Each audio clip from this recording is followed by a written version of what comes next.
Firefighters doused hot spots Thursday as winds increased that could whip up embers and cause flare UPS at the gigantic wildfire still smoldering northwest of Los Angeles.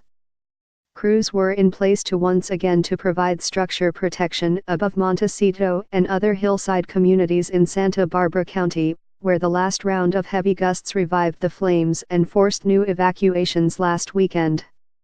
If there's an ember that's been there for a day or two that's still glowing, that can be a real risk if the winds start blowing, said Fire Information Officer Brandon Vaccaro.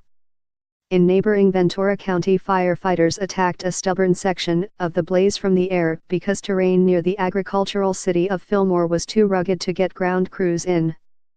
Sign up today for a free 30-day free trial of unlimited digital access. Some 18,000 homes and other buildings remain threatened.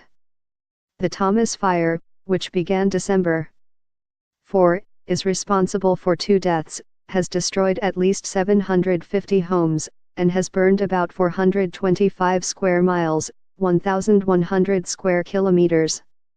The blaze was 60% contained and now the second largest in California history.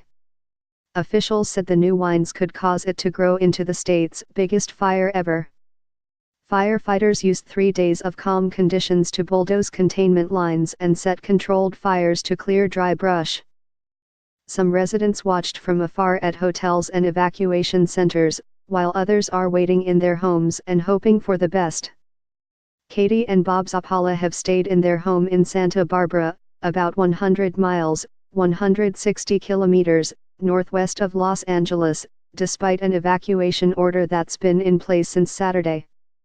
Our cars are packed, we have all our clothes and jewelry, so we're ready to leave at a moment's notice should we have to, Katie Zappala, 74, said Wednesday. The Zappalas and their cat, Madeline, haven't left home since the evacuation order was issued because authorities wouldn't allow them back in. They're starting to run out of food and are hoping that if they make it through the next wave of winds, the ordeal will be over. You're always nervous when the winds come up, Zappala said. Days and days of such fierce, often erratic gusts combined with extremely dry weather have pushed the blaze with virtually unprecedented speed, blackening more ground in weeks than other fires consumed in a month or more. It would take an hour to drive from one end of the fire to the other by freeway, said Capt. David Zanaboni of the Santa Barbara County Fire Department. It's burned through downtown Ventura, it burned through the foothills of Montecito. And it's also burning in the back wilderness up in the mountains, he said. It's done a little bit of everything. It's massive.